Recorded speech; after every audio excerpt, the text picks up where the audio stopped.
tools from sysinternals like procmon or process monitor and try to trace different API calls and let it detonate, I really don't want to do that even inside of my own virtual machine, because you never know. And in this case, we'll kind of take the high road. Let's use an online sandbox like AnyRun, where we could just upload this and try to see it in action. I like to upload the entire zip archive where we could have gotten this from and then put it on the desktop so that I can extract it manually. That's the benefit of the interactive sandbox here. I'll set the operating system to Windows 11, give us a little bit more time, and then let's just try and run it. Once AnyRun has this all staged, let me go ahead and extract this out to the desktop. We can just put it there, and I'll enter the password. Usually for all malware samples, that is infected. You can see the password infected as I type it in. We'll click OK. Now that that's created, let me simply rename that to add the .exe extension at the end, and I'll double click on this to let it run. You can see the process started way over on the right-hand side, and AnyRun is tracking a couple different things, just kind of natural default boilerplate Microsoft shenanigans. But while this fires up, maybe it'll start to do something interesting. Oh, okay, looks like it is going to query the registry. And let me move my face out of the way here. There is functionality for communication over UDP network. Okay, some Yara signatures that are tracking that. Application based on Golang, so it can track that already. Obviously nothing happening on the screen, but oh, what is that? It spawned a child process, BitLocker to go. Oh, and it's tracking bad news bears with that one. Vidar dealer, oh, it even got the config out of that. Okay. And then a lot of Microsoft Edge processing being spawned. CPO student to pin up. I don't know what that might be doing, but the BitLocker to go that it just dumped is clearly bad. Vidar stealer. Vidar is an info stealer. There are many of them. You might know of Redline or Raccoon Stealer, plenty of others that will try to track down other information on your computer to grab passwords, to grab cookies, things that are saved as you navigate through different web pages. The Vidar mutex has been found. I think that's the most definitive thing. I found the name approve_April, one of the signatures left behind from that malware strain or that family. It's still running this process, but it has not finished yet, although AnyRun is certainly saying this is not good. Steals credentials from web browsers, and you can see a lot of the information that it pulls here. It's trying to read out of Opera, in this case, one of the web browsers. Take a look at some others. Looks like Thunderbird, maybe some email clients, potential things for Moonchild production. Not sure about that one. Actions is stealing personal data. We can see it probably tracking down Google Chrome. Google Chrome user data, like the local state, maybe cookies, passwords present there. Default past history, previous things that you've been navigating to and browsing through with your web pages. And this is the norm, right? This is for every single possible web browser. It'll try to extract the credentials, the password, your autofill data, maybe the saved credentials, addresses, bank information, or stuff like credit cards you use to make purchases online. It's going to steal all this information, bundle it up, and then try to forward it to maybe some external resource. So the hacker, the cyber criminal here, and the fraudster scammer, what is it, Shield Shell or Shell Shield TikTok account, can now use this for whatever badness they want to do. Even functionality for taking screenshots. That was tracked down with some signatures from Yara. I don't think anyone will give us a lot of good detail on that yet, just where it could be implied. Enumerating installed software, process communication with Telegram, possibly using it as an attacker C2. Oh, this was mentioned in the email that we got. I wonder if we could track down the URL. A little bit more information might be available as we explore more in AnyRun. But did BitLocker to go finish? Okay, yeah, that process has ended. Let's explore some of the other things. Obviously, BitLocker to go is what's going to be making all these HTTP requests, and that's the suspicious one going to, I don't know what flag that is. I'm not cultured for the rest of the world. Does it go to Telegram? Let's see what the connections tab. BitLocker to go. Oh yeah, there's the t.me. Telegram Messenger. Can we see the traffic there? What is it uploading? Where is it going to? Not a lot visible. We can assume a lot of this will be encrypted, right? We saw some of the capability, even if it was in the original stager, before it got to this BitLocker to go binary. Then it goes to webdis.modrat.org. Sketch. And MS Edge, called over and over again, keeps going to weird places, but I'm not positive why. If any of you have insight, again, please don't hesitate. Give me that feedback. I'd love to be schooled. Let me know in the comments. Part of me thinks like cryptocurrency mining, but I don't want to say with any certainty. I'm making a lot of communication with this 88.99.124.0 IP address though. Certainly sending a lot of stuff there. That must be another location where it's probably exfiltrating a lot of the data that it just stole. Oh my goodness, you probably didn't even see that up here. Stupid faces in the loop. Anyone said it could track down the config though, right? The CFG button. Does that give me any cool insight? Ooh.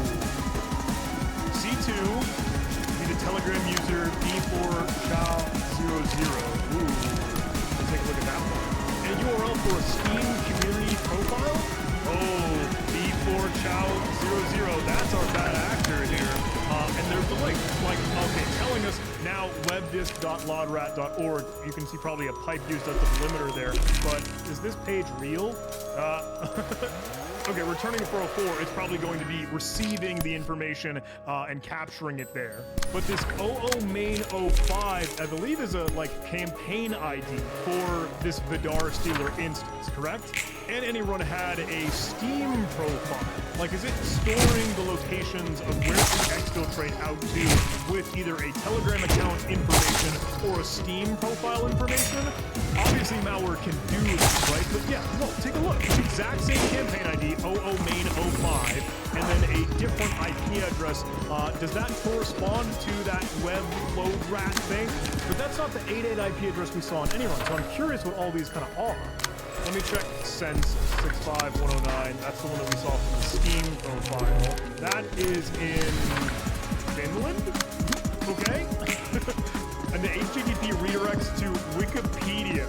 Nice. But that's just the homepage. Probably the endpoints it would end up working with are going to be pointing it towards whatever we do to retrieve here.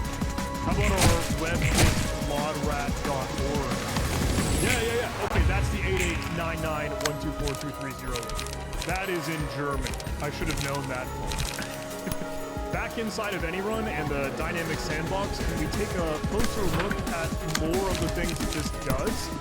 We can obviously kind of explore all the stuff that it's doing for info stealing, but I don't know if all that'll be too interesting. It has a certificate for BitLocker to go. That is a natural location in Windows? Oh yeah, BitLocker to go.exe there. But did they do some process injection with that to spawn it and then put malware in it, right? Because obviously we saw like the virtual alloc, the virtual protect shenanigans. It very well could have, because this is a Microsoft cert. Process dumping through the couple things here. The modified files are interesting. One of the Microsoft cache JSON text. That's actually something we can explore. But these are all the things with Microsoft Edge, right? Putting up on that port 9223. I, again, would love your input because this is something that I'm not super certain of. What are they doing? And why? That does not seem pertinent to info stealing, but look at all the stuff that they drop. C program data UAS0Z. And they do this over and over and over again for different files. At the end of all the processes that fired under MS Edge, we did see cmd.exe run. And if I double click, or if I actually explore this, the main information tells me that they ran cmd.exe with a timeout of 10 seconds to delay some execution, as anyone notes, and then rd to remove directory based off of, okay, UAS0Z. The exact same, like, subdirectory that we're seeing they're staging all the other stuff from BitLocker to go. The modified files puts it all there. And what are these binaries? They are SQLite databases. Very much likely the browser information. If you use a browser, Google Chrome or Firefox or whatever, stores a lot of those in like local SQLite databases. Actions tab though, we certainly see that Telegram call, and then everything else that it might be doing with that external C2, or at least the place where it's exfiltrating out to 88.99.124.2.0 over in German.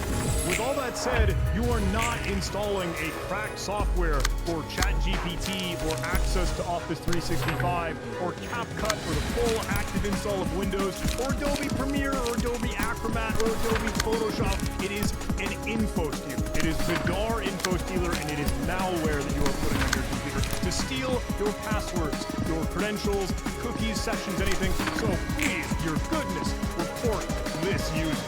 Report accounts, frauds and scams. I mean, is that even right? Is there a section for, like, encouraging the download and distribution of malware, posting inappropriate content? Misinformation? Whatever the heck, as long as you do it, as long as this account gets taken down, and those domains and anything we can track down as part of the attack chain here, it's bad news bears. Don't fall for this. Anything that tells you to open up the run dialog box, paste in PowerShell code that you don't know what it does, don't do it. Let me take one last look, right? Rather than having this be executed with the pipe to IEX for invoked expression, if we curl down the content, we can see that rogue PowerShell, we can see the base64 data that we could decode to get to that main.exe, served on that azsolver.com now. Keeping it easy, literally just using CyberChef. Yeah, there is that now. I believe they put it back to that other one. Trying to download it. Is it live? Still live, still hosted. File contains a virus or malware. Thank you. Big thanks to the folks that had shared this with me. I wish I could have had a little bit more lean, cool, sophisticated stuff looking through Golang and ripping it up in IDA or Ghidra or Binary Ninja. But honestly, sometimes, look, you get faster answers with dynamic analysis, and it's worth still taking a look and having the understanding what you are running and executing on your computer. With all that said, thank you so much for watching. Hope you enjoyed this video. Please do all those YouTube algorithm things like comment, subscribe, and please do give some love to our sponsors. Link in the video description. I'll see you in the next video.